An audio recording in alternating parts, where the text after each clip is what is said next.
Muy buenos días, bienvenidos a nuestro podcast La Biblia en un año, día 356, titulado La mano de Dios está sobre ti. Las manos de Dios son muy importantes. En el día de su boda, tomé la mano de nuestra hija y se la entregué al ministro, quien resultaba que era nuestro hijo. En aquella ceremonia su mano representaba la mano de Dios. A su vez, él unió la mano de ella con la de su esposo. Simbólicamente se la di a Dios y Dios se la dio a su esposo. Una parte esencial de la ceremonia del matrimonio es la unión de las manos. A un nivel, la mano es simplemente la parte del cuerpo humano que se encuentra bajo la muñeca y consiste en la palma, los dedos y un pulgar. Pero cuando usamos la palabra mano, solemos hacerlo en algo más que en el sentido físico. La mano puede ser usada como metáfora de la acción, el cuidado y la posesión. Dios usa manos. Muchas veces leemos cómo Jesús sanaba mediante la imposición de sus manos sobre los enfermos o simplemente al tocarlos con sus manos. Por ejemplo, Marcos capítulo 6, versículo 5, capítulo 8, versículo 23. En otras ocasiones imponía sus manos sobre la gente para bendecirlos. Les dijo a sus discípulos que sus manos serían usadas para sanar a los enfermos. De hecho, la gente fue sanada mediante la imposición de sus manos. Por ejemplo, Hechos capítulo 8, versículos 17 y 18. Otros fueron llenados con el Espíritu Santo o recibieron dones mediante la imposición de las manos. Segunda de Timoteo capítulo 1 versículo 6. ¿Y qué hay acerca de la mano de Dios? ¿Qué significa? En la Biblia la mano de Dios significa algo muy profundo. La mano invisible e intangible de Dios está sobre ti, liderando, guiando, animando, protegiendo, fortaleciendo y dándote ánimo. Los invito ahora a que leamos la palabra en Salmos, capítulo 145, desde el versículo 13 en la versión NBI. Tu reino es un reino eterno. Tu dominio permanece por todas las generaciones. Nun, fiel es el Señor a su palabra, y santo en todas sus obras. Samec, el Señor sostiene a los caídos y levanta a los agobiados. Allín, los ojos de todos se posan en ti y a su tiempo les das su aliento. P, abres la mano y sacias con tus favores a todo ser viviente. Sade, el Señor es justo en todos sus caminos y bondadoso en todas sus obras. Kof, el Señor está cerca de quienes lo invocan en verdad. Resh, cumple los deseos de quienes le temen, atiende a su clamor y los salva. Chin, el Señor cuida a todos los que lo aman, pero aniquilará a todos los malvados. Tap, mi boca proclamará alabanzas al Señor. Alabe su santo nombre todo ser viviente, por siempre y para siempre. Punto número 1. La mano de Dios es abierta y generosa. Abres la mano y sacias con tus favores a todo ser viviente. Lo puedes leer en el versículo 16. Esta metáfora de la extraordinaria generosidad de Dios, quien te abre su mano para satisfacer tus deseos, se da en la mitad de la sección del Salmo, que describe el gran amor y fidelidad de Dios. El poeta Robert Browning escribió: he vivido y he visto la mano de Dios a lo largo de una vida, y siempre fue para bien. Dios echa una mano a aquellos que están en una mala racha. Lo puedes ver en el versículo 14 del mensaje. La marca distintiva de toda su obra es el amor. Lo puedes ver en el versículo 17 del mensaje. Fiel es el Señor a su palabra. Lo puedes leer en el versículo 13. Este salmo está repleto de promesas maravillosas. El Señor te levantará. Lo puedes leer en el versículo 14. El Señor está cerca de ti. Lo puedes leer en el versículo 18. Él cumple tus deseos. Lo puedes leer en el versículo 19 y te cuida. Versículo 20. Todo esto inspira alabanza. Prorrumpa mi boca en alabanzas al Señor. Alabe todo el mundo su santo nombre por siempre y para siempre. Lo puedes leer en el versículo 21. Tomemos un tiempo para orar. Padre, déjame tomar tu mano y caminar como un niño todos mis días, seguro en tu amor y fortaleza. Amén. Leamos la palabra en Apocalipsis capítulo 13 desde el versículo 1. Y el dragón se plantó a la orilla del mar. Título: La bestia que surge del mar. Entonces vi que del mar subía una bestia, la cual tenía 10 cuernos y 7 cabezas. En cada cuerno tenía una diadema y en cada cabeza un nombre blasfemo contra Dios. La bestia parecía un leopardo, pero tenía patas como de oso y fauces como de león. El dragón le confirió a la bestia su poder, su trono y gran autoridad. Una de las cabezas de la bestia parecía haber sufrido una herida mortal, pero esa herida ya había sido sanada. El mundo entero, fascinado, iba tras la bestia y adoraba al dragón porque había dado su autoridad a la bestia. También adoraban a la bestia y decían: ¿quién como la bestia? ¿Quién puede combatirla? A la bestia se le permitió hablar con arrogancia y proferir blasfemias contra Dios. Además, se le confirió autoridad para actuar durante 42 meses. Abrió la boca para blasfemar contra Dios, para maldecir su nombre y su santuario, y a los que viven en el cielo.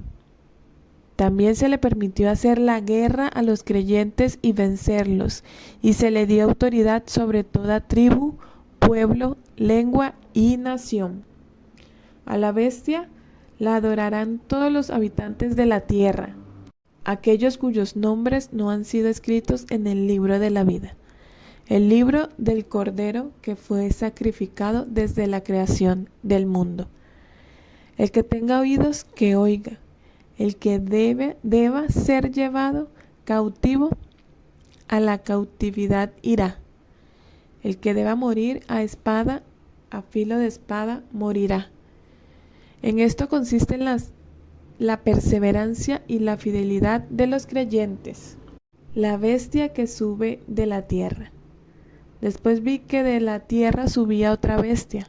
Tenía 2 cuernos como de cordero, pero hablaba como dragón. Ejercía toda la autoridad de la primera bestia en presencia de ella, y hacía que la tierra y sus habitantes adoraran a la primera bestia, cuya herida mortal había sido sanada. También hacía grandes señales, incluso la de hacer caer fuego del cielo a la tierra, a la vista de todos. Con estas señales que se le permitió hacer en presencia de la primera bestia, engañó a los habitantes de la tierra. Ordenó que hicieran una imagen en honor de la bestia que, después de ser herida a espada, revivió. Se le permitió infundir vida a la imagen de la primera bestia, para que hablara y mandara a matar a quienes no adoraran la imagen. Además, logró que a todos, grandes y pequeños, ricos y pobres, libres y esclavos, se les pusiera una marca en la mano derecha o en la frente, para que nadie pudiera comprar ni vender, a menos que llevara la marca que es el nombre de la bestia o el número de ese nombre. En esto consiste la sabiduría. El que tenga entendimiento, calcule el número de la bestia, pues es número de un ser humano, 666. Punto número 2. La mano de Dios escribe tu nombre en el libro de la vida. Qué maravilloso privilegio que la mano de Dios escriba tu nombre en el libro de la vida, que pertenece a Jesús. Lo puedes ver en el versículo 8. Ante la persecución, el pueblo de Dios permanece en fiel y firme. Lo puedes ver en el versículo 10 de El Mensaje. La primera bestia, versículo 1, parece ser un poder perseguidor. Este capítulo contiene una descripción del gobierno humano en su peor expresión, la de un poder demoníaco. Tiene que ser leído conjuntamente con Romanos 13, en el cual se ve el gobierno humano en su mejor expresión, la de una autoridad que honra a Dios. Todo gobierno humano es una mezcla de Apocalipsis 13 y Romanos 13. Algunos gobiernos son más como Romanos 13 y otros se parecen más a la descripción aquí ofrecida. No te sorprenda, pues, que los gobiernos desarrollen leyes anticristianas e incluso persigan a la iglesia. Puede que las 7 cabezas, Apocalipsis 13:1, representen las 7 colinas sobre las que se construyó Roma. Lo puedes ver en el capítulo 17, versículo 9.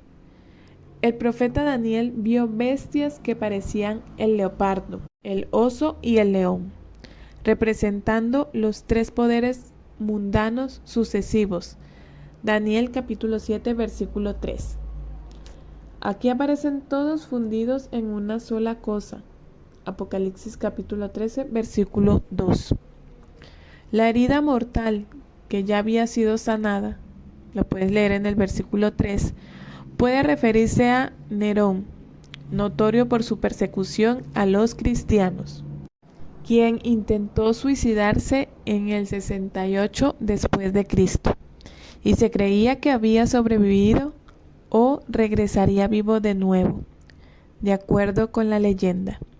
Esto podría ser visto como una parodia de la muerte y la resurrección de Jesús.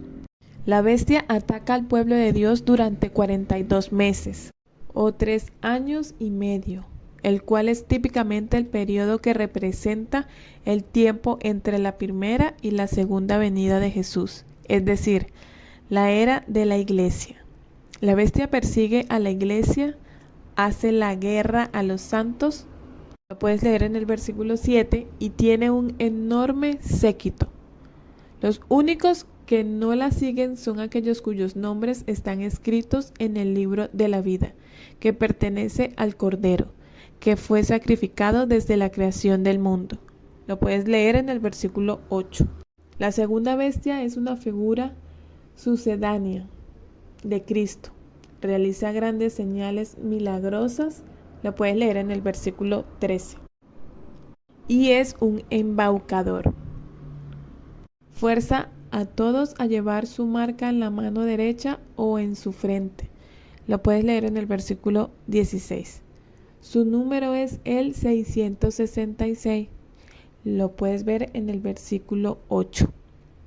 A un nivel, el número 666 puede representar a Nerón, pues las letras hebreas para Nerón César se convertían en unos números que sumaban en total 666.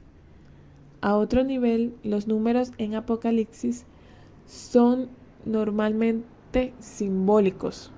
6 es el número de la imperfección, puesto que 7 es el de la perfección. Por tanto, 666 es el número de la triple imperfección o de la total pecaminosidad. En esto consiste la sabiduría. Lo puedes leer en el versículo 18. El mismo Satanás se enmascara como un ángel de luz y sus sirvientes como servidores de la justicia. Lo puedes ver en 2 de Corintios capítulo 11, versículo 13 y 14. La primera bestia tiene unas fauces como de león. Apocalipsis capítulo 13, versículo 2. La segunda bestia tiene 2 cuernos como de cordero. Lo puedes leer en el versículo 11. Es como si estuvieran intentando parecerse a Jesús, quien es el león y el cordero. Lo puedes ver en Apocalipsis capítulo 5, versículos 5 y 6. Más tarde leemos acerca de una tercera bestia, Babilonia. Apocalipsis capítulo 14, versículo 8 y capítulos 17 y 18. Las 3 bestias juntas parecen enmascararse como una parodia diabólica de la Trinidad. Parecen grandiosas y engañan a muchas personas. Necesitamos sabiduría para discernir el bien del mal. Agradece a Dios porque su mano ha escrito tu nombre en el libro de la vida del Cordero. Tomemos un tiempo para orar. Señor, te pido que me des sabiduría, fidelidad y una paciente perseverancia. Ayúdame a vencer el mal con el bien. Amén. Ahora leamos la palabra en Esdras, capítulo 7 y capítulo 8. Título: Carta de Artajerjes a Esdras. El rey Artajerjes le entregó la siguiente carta a Esdras, quien era sacerdote y maestro de los mandamientos y estatutos que el Señor dio a Israel.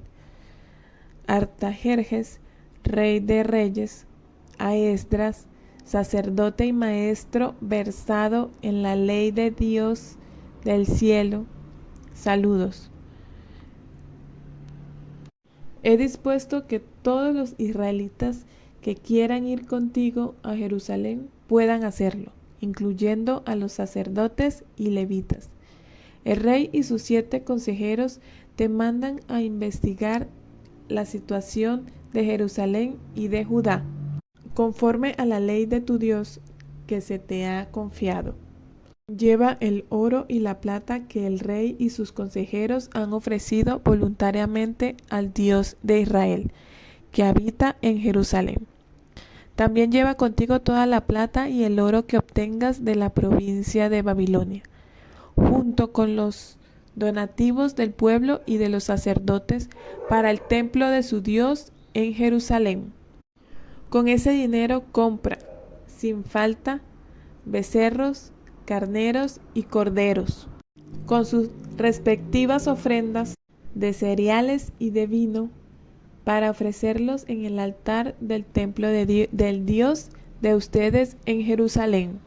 Con el resto de la plata y del oro, tú y tus compañeros podrán hacer lo que les parezca mejor, de acuerdo con la voluntad del Dios de ustedes.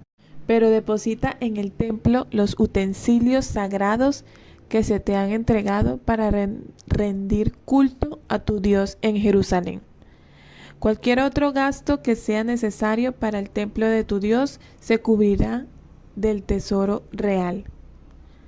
Ahora bien, yo, el rey Artajerjes, ordeno a todos los tesoreros que están al oeste del río Éufrates que entreguen de inmediato todo cuanto solicite Esdras, sacerdote y maestro versado en la ley del Dios del cielo. Pueden darle 100 talentos de plata, 100 coros de trigo, 100 batos de vino, 100 batos de aceite y toda la sal que requiera. Todo lo que ha ordenado el Dios del cielo para su templo, háganlo de inmediato, de modo que no se descargue su ira contra el dominio del rey y su familia. También les ordeno que exoneren de impuestos a los sacerdotes, levitas, cantores, porteros y servidores del templo de Dios. Por cuanto tú, Esdras, posees la sabiduría de Dios, serás el encargado de nombrar funcionarios y jueces para que juzguen a los habitantes de la provincia al oeste del río Éufrates, es decir, a todos los que conocen las leyes de tu Dios. Pero a quienes no la conozcan, enséñasela. Si alguien desobedece la ley de tu Dios y las órdenes del rey, haz que se le castigue de inmediato con la pena de muerte, el destierro, la confiscación de bienes o la cárcel. Título: Oración de Esdras. Bendito sea el Señor, Dios de nuestros antepasados, que puso en el corazón del rey el deseo de honrar el templo del Señor en Jerusalén. Por su infinito amor, Él me ha permitido recibir el favor del rey, de sus consejeros y de todos sus oficiales más importantes. Y porque la mano del Señor, mi Dios, estaba sobre mí, cobré ánimo y reuní a los jefes de Israel para que me acompañaran a Jerusalén. Esdras capítulo 8. Título: Lista de los que regresaron con Esdras. Según los registros genealógicos, esta es la lista de los jefes de la familia que durante el reinado de Artajerjes regresaron conmigo de Babilonia. De los descendientes de Finés, Gersón, de Itamar, Daniel, de David, Hatús, que era de la familia de Secanías, de Parós, Zacarías y 150 hombres que se registraron con él. De Pahat Moab, Elioenai, hijo de Seraías, y 200 hombres más. De Secanías, el hijo de Jaasiel, y 300 hombres más. De Adín, Ebed, hijo de Jonatán, y 50 hombres más.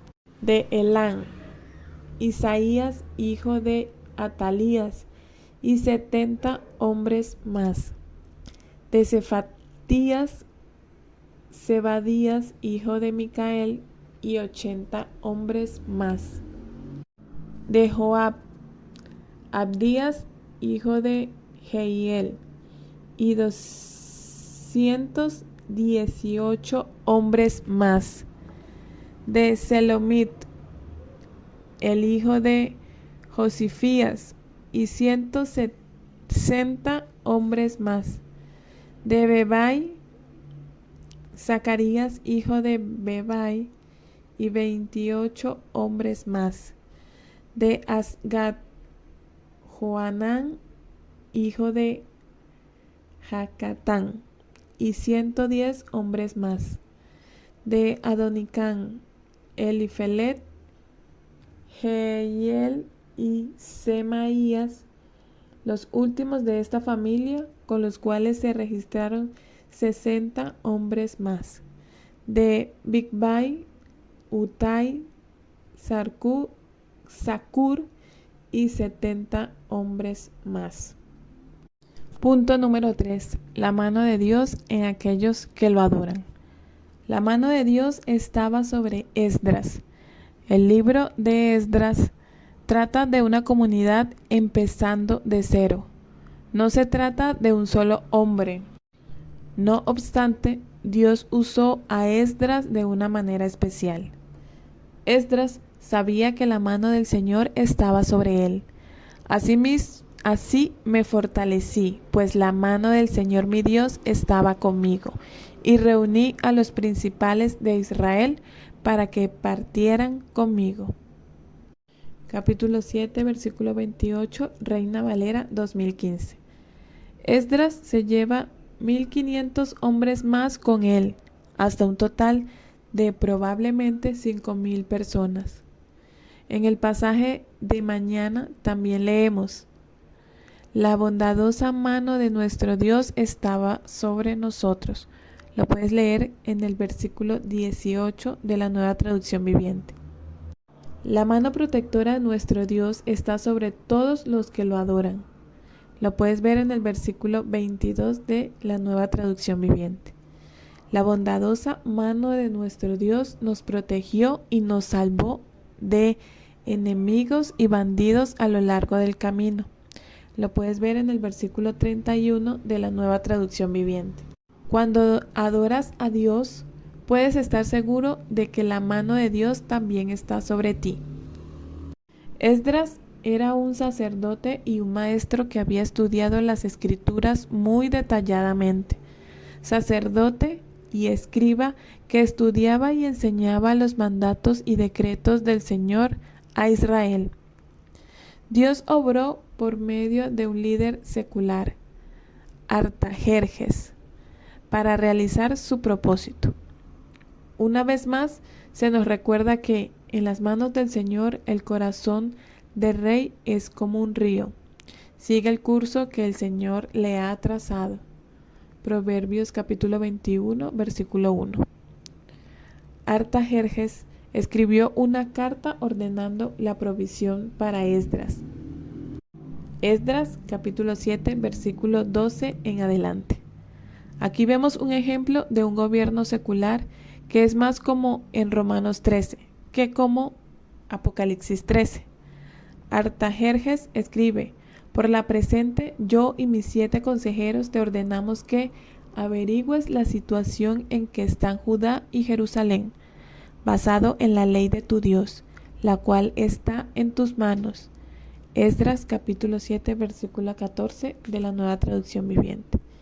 Para continuar, por cuanto tú, Esdras, posees la sabiduría de Dios, serás el encargado de nombrar funcionarios y jueces para que juzguen a los habitantes de la provincia al oeste del río Éufrates, es decir, a todos los que conocen la ley de Dios, pero a quienes no la conozcan, enséñasela.